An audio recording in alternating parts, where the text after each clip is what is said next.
안녕하십니까, 유동열의 안보전사입니다. 오늘은 북한의 대대적인 숙청 작업이 진행될 것이다 라는 전망에 대한 분석을 해보겠습니다. 여러분, 지금 대한민국의 안보전선이 매우 긴박하게 돌아가고 있습니다. 그 이유는 북한이 김여정이를 내세워서 대남 강경 행동을 지금 계속 보여주고 있습니다. 자, 그렇다면은 갑자기 또 웬 숙청이냐라는 말이 있는데, 바로 이 김여정이의 소위 그 행보와 관련이 있습니다. 여러분, 일단 북한의 이 김정은의 숙청사를 간단히 먼저 말씀을 드리겠습니다. 여러분, 27살에 불과했던 김정은이가 자기 아버지 김정일이 사망함에 따라서 그 권력을 이어받았습니다.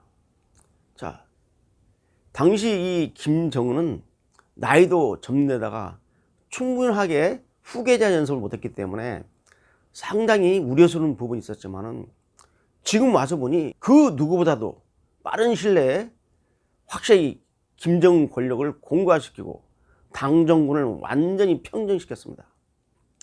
자, 지금까지 이 김정은이가 북한의 유일한 절대 통치자로서 이름하여 최고 존엄으로서의 권위를 가지면서 북한을 통치하고 있는 그 기반, 그 동력이 뭐냐? 그게 바로 두 가지입니다. 하나는 뭐냐면 바로 공포정치입니다. 공포정치를 통해서 계속 북한의 당, 정군, 고위 인사들이 인사를 하고 필요할 때는 처형해버리고 처참하게, 그래서 이 공포 앞에 무릎을 꿇게 하고 절대 충성을 강요하는 겁니다. 또 하나는 뭐냐? 바로 전쟁 분위기를 지속적으로 연출시키는 겁니다. 전쟁 분위기를 연출시켜서 북한의 열악한 경제난으로 인한 누적된 주민들의 불만, 당 간부들의 불만을 갖다 잠재우고 일체감을 형성시키는 것이죠. 그래서 공포정치와 지속적인 전쟁 분위기 고조를 가지고 북한을 통치해왔습니다. 이번 사태도 그 연장선에서 보면 됩니다. 바로 김정은이가 대대적인 숙청을 전개할 것이라고 보는 이유는 뭐냐면 크게 두 가지입니다. 첫째, 최근 노동신문 논조입니다.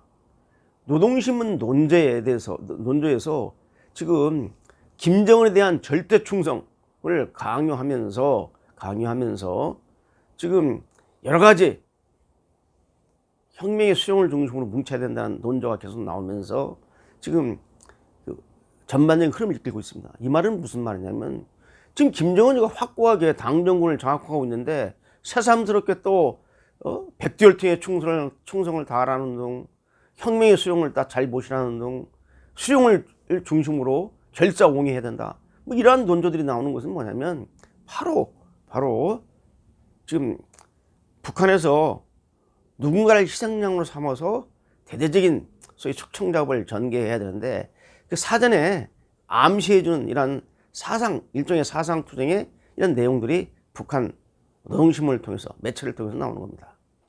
자, 그럼 왜 숙청을 해야 되느냐?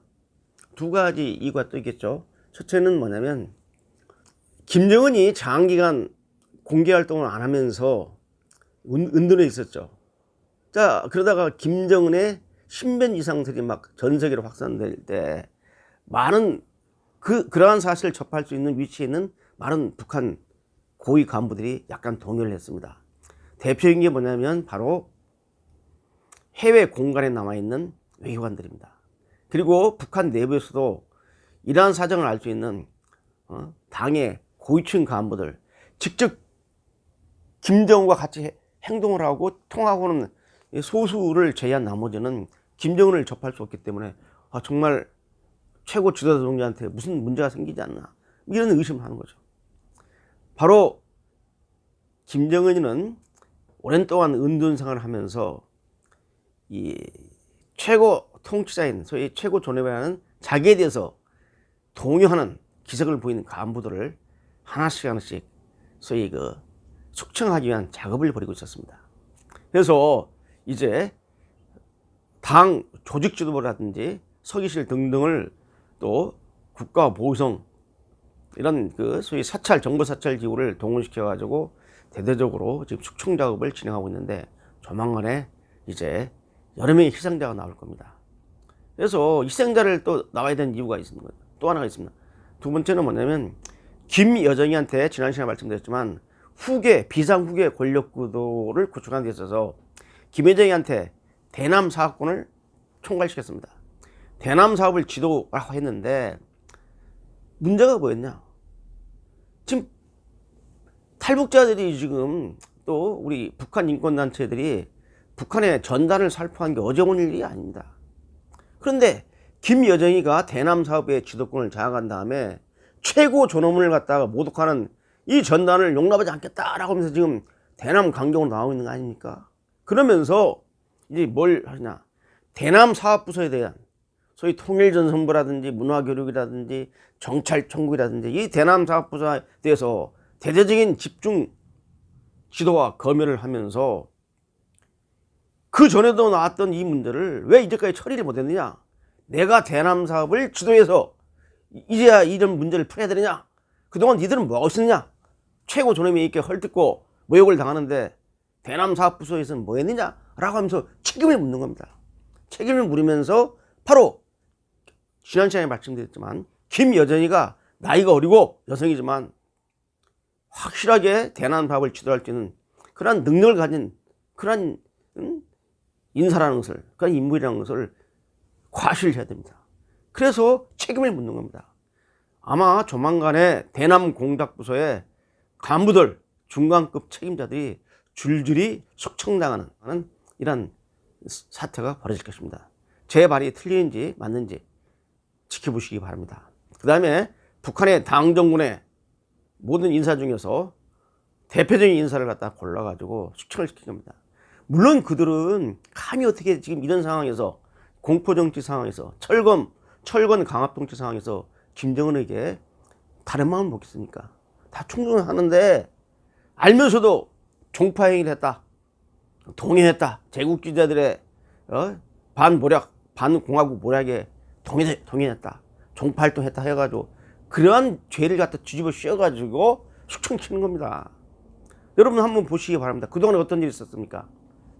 김정은이가 들어서가지고 자기 후계구들을 공고하는 데 앞장섰던 북한군 총참모장 리영호를 제일 먼저 날려버렸습니다. 2011년도에. 그리고 2013년 12월 달에 자기 고모부 장성택이를 날려버렸습니다. 고모를 날려버렸어요. 바짝 엎드립니다. 북한의 최고의 1인자라고 알려졌던 장성택을 날려버렸으니 누가 감히 김정은에게 도전하겠습니까? 거기에다가 2015년도죠.